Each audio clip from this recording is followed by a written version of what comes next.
इंसान के लिए इस दुनिया में हर चीज मौजूद है, लेकिन लालची के लिए नहीं।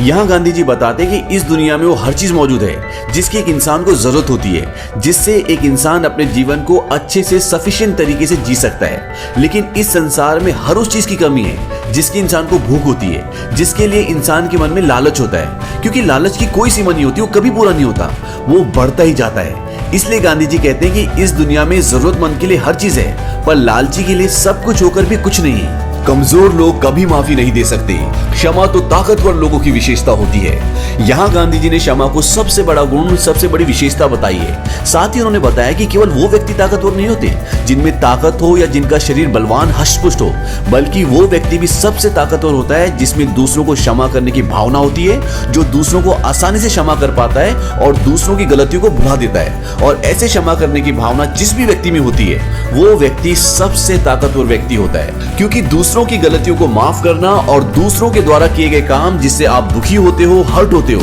उस चीज को भुला देना आसान नहीं होता। और जो ये कर पाता है उसे गांधी जी सबसे ताकतवर मानते हैं। मेरा जीवन मेरा संदेश है। यहाँ गांधी जी बताते हैं कि जैसा वो जीवन जी रहे हैं, जीवन में जैसा वो काम कर रहे हैं, वो जीवन दूसरों के लिए, आपकी आने वाली पीढ़ियों के लिए एक संदेश बनती है। और आने वाली पीढ़ियां आपके किए गए कामों से सीखती हैं कि आपने अपने जीवन में क्या अच्छा और क्या बुरा किया, जिससे आपका जीवन एक संदेश यानी मैसेज बन जाता है। तो ये एक व्यक्ति की जिम्मेदारी होनी चाहिए कि वो अपना जीवन, अपनी लाइफ उस ढंग से जिए जिससे दूसरे लोग अच्छा मैसेज लें और आगे बढ़े।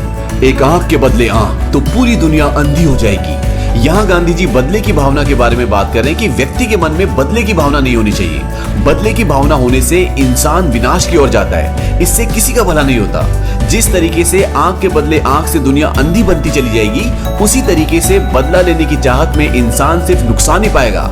उससे उसे कभी भी जीत या खुशी हासिल नहीं होगी, जो उसे क्षमा करने से होगी। एक अच्छा इंसान हर सजीव चीज का मित्र होता है। यहाँ गांधी जी बताते हैं कि दुनिया में जितनी भी चीजें जो जीवन जीती है या जिनमें जिंदगी होती है, चाहे वो पेड़ पौधे, जानवर, इंसान या कुछ भी हो, उन सभी के लिए मन में प्यार होना एक व्यक्ति की अच्छाई को दिखाती है। क्योंकि संसार में एक जीव होने के नाते दूसरे जीवित प्राणियों से भी उतना ही प्रेम करना, उनको भी उतनी इज्जत देना जितना इंसान खुद चाहता है, उसके एक अच्छे इंसान होने की क्वालिटी को बताता है। आपको मानवता में विश्वास नहीं खोना चाहिए। मानवता एक सागर है, अगर सागर की कुछ बूंदें गंदी हो जाए तो पूरा सागर गंदा नहीं हो जाता। यहाँ गांधी जी मानवता के बारे में बताते हैं कि इंसान को मानवता यानी इंसानियत में विश्वास नहीं खोना चाहिए। उसे ऐसा नहीं सोचना चाहिए कि इंसानियत जैसी कोई चीज दुनिया में मौजूद नहीं है, वो खत्म हो चुकी है, जबकि ऐसा नहीं है। इस इंसानियत से भरी दुनिया में कुछ लोग बुरे निकल जाते हैं, पर इसका मतलब ये बिल्कुल नहीं होता कि इंसानियत खत्म हो रही है। जैसे सागर में कुछ गंदा पानी मिल जाए तो इसका मतलब ये नहीं होता कि पूरा सागर गंदा हो गया।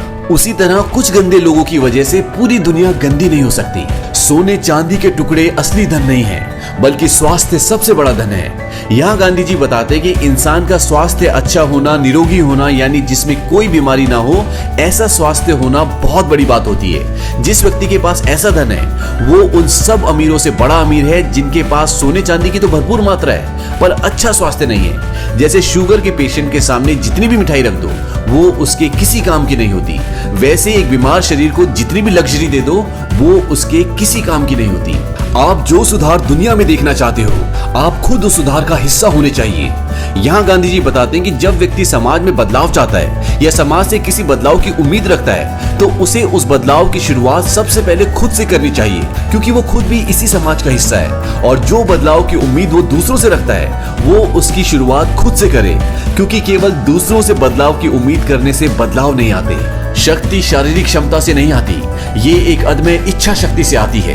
यहाँ गांधी जी शक्ति के बारे में बताते हैं कि इंसान की शक्ति उसके शरीर की शक्ति पर निर्भर नहीं होती, बल्कि उसके अंदर मौजूद इच्छा शक्ति से होती है, जो उसके अंदर कुछ करने की भावना से भरी होती है, जो उसे किसी से छोटा या कमजोर नहीं होने देती, जो उसे जीत हासिल करने के लिए प्रेरणा देती है। इसीलिए गांधी जी यहाँ पर इच्छा शक्ति को शारीरिक शक्ति से बड़ा बताते हैं। भविष्य इस बात पर निर्भर करता है कि आप वर्तमान में क्या कर रहे हैं। यहाँ गांधी जी भविष्य की बात करते हुए बताते हैं कि हमारा भविष्य हमारे आज पर टिका हुआ है। जो हम आज करते हैं, उसी का परिणाम हमें आने वाले कल में यानी भविष्य में देखने को मिलता है। भविष्य कोई अचानक होने वाली चीज नहीं है, वो कुछ हद तक हमारे आज पर टिका हुआ होता है। इसीलिए इंसान को अपने आज में ऐसे काम करने चाहिए जिससे उसका कल यानी भविष्य अच्छा हो सके।